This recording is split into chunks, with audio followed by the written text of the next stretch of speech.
El siguiente contenido no es apto para gente sensible. Si eres de la generación de cristal, se te recomienda abandonar el video. Estás advertido, o advertida.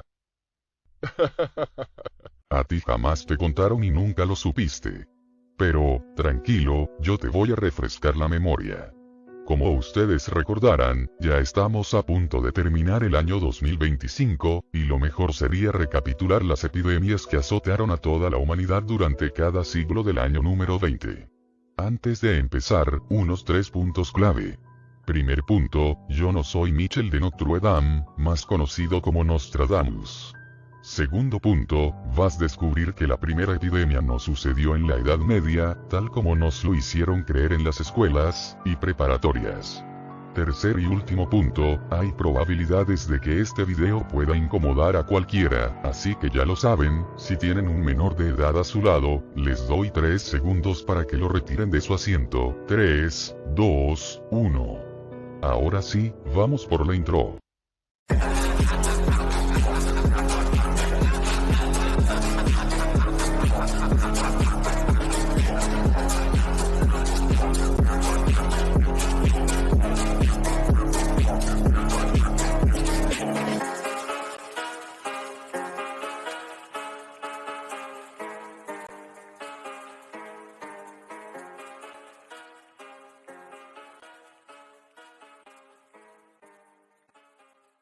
Grecia, año 420 antes del Rey de Reyes, Jesucristo. Estaba ocurriendo una guerra entre las dos polis griegas. Por un lado, teníamos a Esparta, quien ya conquistó gran parte, y por el otro lado, tenemos a Atenas, quien es la capital actualmente, lo cual en esos tiempos se le llamó la Guerra del Peloponeso. Sin embargo, este fue el primer paso a un posible fin de la raza humana. Tú te preguntarás, ¿por qué? Antes que nada, recordemos que Grecia en sus inicios, no era una sola, sino, era un reino dividido entre Atenas, Esparta, Tebas, Olimpia, Argos, Delfos, y Corintia, entre más. Esto se debió a la devastadora plaga de Atenas, que ocurrió en el año 420 a.C. Es decir, al inicio del año 425 a.C., durante la Guerra del Peloponeso.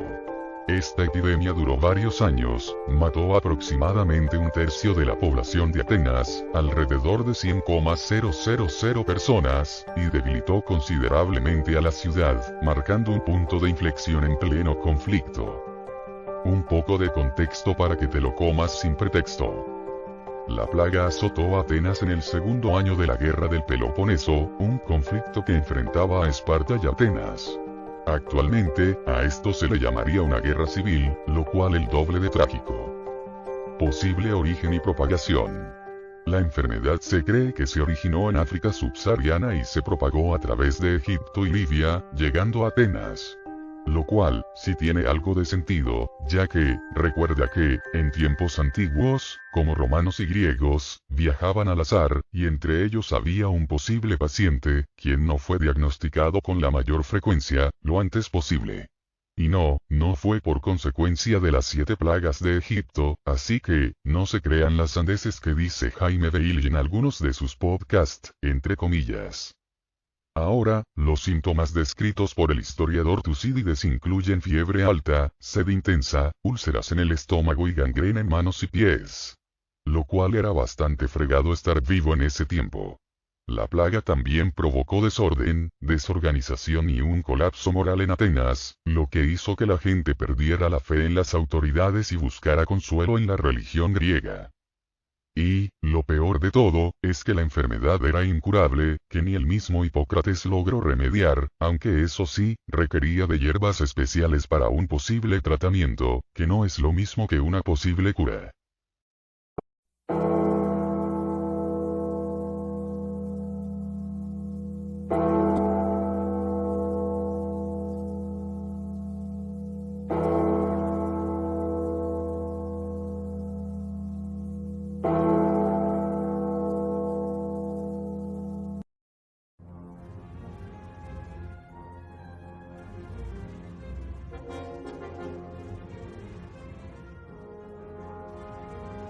calculado desde el año 420 a.C.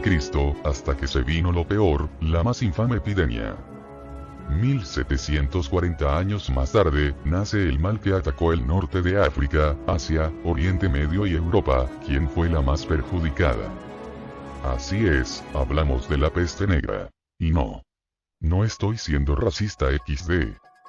La peste negra, otros medios de comunicación le llamaron, la peste de Justiniano del año 541 d.C., llamada así en honor a Justiniano I, emperador romano del Imperio Bizantino en aquel entonces. No obstante, eso es imposible. Volviendo al tema, esta fue la más devastadora, lo cual azotó a toda Europa, denominada como la muerte negra, entre comillas.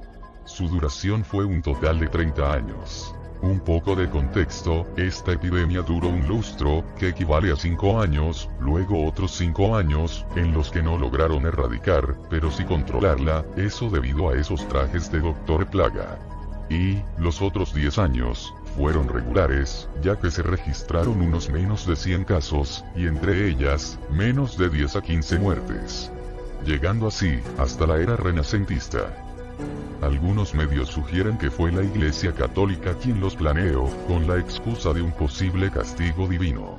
Falso, incluso se dicen medios muy exactos, que tuvieron que resguardar al Papa Juan XXII, un superpapa, quien fue resguardado por una década durante la Gran Peste, incluyendo también a cardenales, obispos, monjes, monjas y laicos, entre ellos, algunos judíos marginados por la sociedad. Ahora, vamos por la mitad del iceberg. El paciente cero, un hombre que murió hace más de 5000 años en Letonia, se infectó con la cepa más antigua conocida de la enfermedad, según nuevas pruebas en el año 2021, cuando la epidemia de un año antes, ya estaba erradicándose, gracias a la intervención del señor Trump y Bolsonaro. Por último, si van a decir pero la Iglesia Católica es malvada, es machista, homofóbica, transfóbica, racista, y margina a toda una sociedad, y a nosotros, que somos toda una generación. No, eso es mentira. Y si se enojan esos marginados, es porque saben que es verdad. Ellos ya se delataron. Posible origen. Lastimosamente, remontémonos a unos años atrás, antes de llegar al 1320, en 1226, el buen San Francisco de Asís, acaba de ser reconocido como un santo monje, y amante de la fauna. Aunque, el problema fue lo siguiente, no todo es color de rosa, ni mucho menos en la iglesia. Antes de ser canonizado, un obispo muy fanático, se estuvo negando a reconocerlo.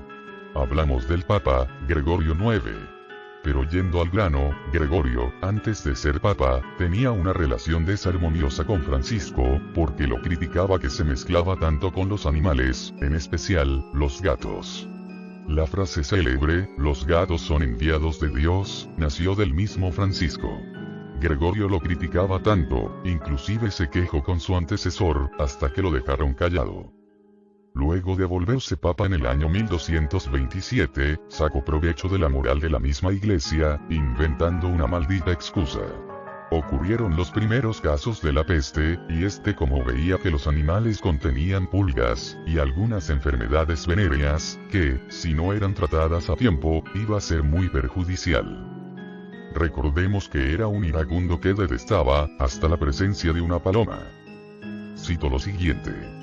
Los gatos, llevan dentro de él, la mirada del mismo Satanás, y están trayendo una peste que azotará a toda la humanidad.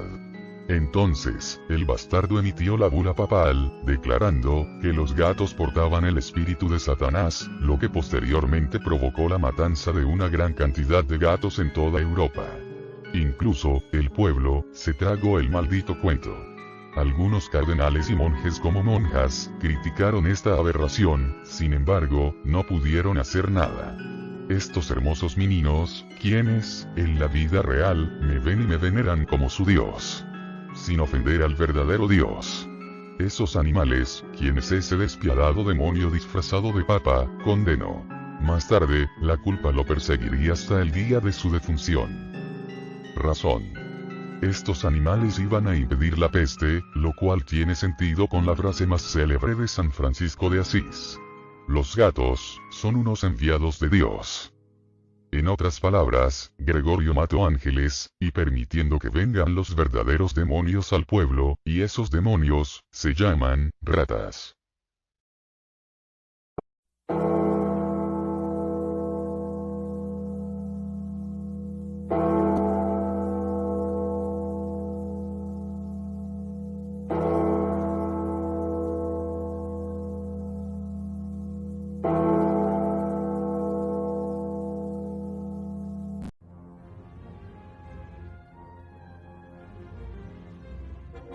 Dos siglos más tarde, o sea, unos 200 años más tarde, en el año 1520, llega un periodo que marca un antes y un después en la historia de la humanidad: la colonización de América. Ya sé que van a decir, y lo que van a poner en los comentarios, pero eso lo tomaremos para otro video. Solo que antes de continuar con esto, no me interesa el medio progres. Sigamos. La epidemia de 1520 fue una devastadora epidemia de viruela que azotó al Imperio Mexica, y 10 años más tarde, llegando al Tahuantinsuyo, o sea, al Imperio Incaico. Se estima que la epidemia comenzó en Tenochtitlan, en abril de 1520, introducida por un esclavo africano que llegó con la expedición de Pánfilo de Narváez. La viruela desvivió a un gran porcentaje de la población indígena que no tenía inmunidad, incluyendo al emperador Cuitláhuac, y debilitó enormemente su inmunidad, mientras que estos les rezaban a sus entre comillas, dioses cabeza de alimañas. Y desgraciadamente, se extendió también por otras ciudades, tales como Chalco, Texcoco, y Tlaxcala, diezmando a toda una población de indígenas. Ahora, tú te preguntarás, ¿qué hizo Hernán Cortés? Lamento decirte yo, la pura verdad. Cuando Cortés llegó a México, ya estaba ocurriendo la devastadora epidemia. Verás, otro contexto para que te la comas sin pretexto. La epidemia de la viruela ocurrió a principios de abril de 1520, mientras que eso sucedía, Cortés se estuvo demorando un mes en llegar a la tierra prometida. Sarcasmo XD. No fueron los españoles exactamente, sin embargo, fue un descuido. Pero miren, al final, Hernán Cortés y compañía, llegaron con la doctrina de Cristo Rey. Al menos, hizo algo por España, y por México. Lo mismo va para el Perú, salvo que, no fue por otro descuido de España, sino, por descuido de las juergas civiles en el Tahuantinsuyo. Y el resto, es historia. Ayuda a tu pueblo, ellos te necesitan. Los dioses exigen una gran cantidad de sacrificios.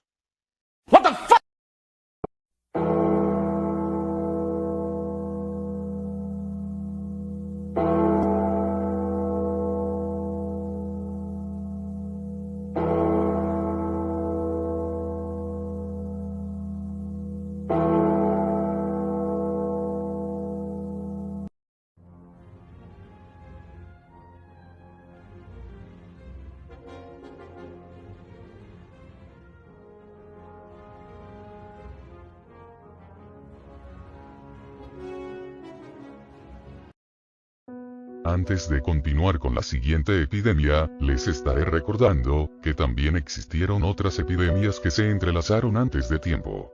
¿Qué quiero decir con esto? Que justo antes de empezar en el año 20 del siglo, se venía justo otra pequeña epidemia, que igualmente también fue algo difícil de erradicar, pero sí se pudo controlar. Mi respuesta objetiva es esta. Eso de controlar, me suena a una maldita excusa para crear una bioarma, como en el caso de Weyland-Yutani, o peor. Umbrella. Prosigo. Esta peste, se originó en Flandes. Actualmente, Bélgica. Se dice que esto se debió a través del comercio atlántico. Esta epidemia de corto periodo, ocurrió entre 1569 y 1602, afectando principalmente a España, en la capital de Castilla. Hay que ver un lado bueno de esto. No ocurrió nada en 1620, pudo ser peor. Pero yendo al grano de este corto periodo, esto se extendió por la costa cantábrica, luego, avanzó hacia el interior, afectando gravemente a Castilla, Madrid, y Andalucía. Santa María Madre de Dios, F por España, incluso actualmente, pero ese tema para otro video. Por último, se han cobrado unas 500 muertes. Esto vendría a ser como el hijo de la peste negra. ¿Y cómo se logró controlar? Bueno, esto fue por obra y gracia de los Michis. Ya lo dijo San Francisco de Asís, los gatos son enviados de Dios.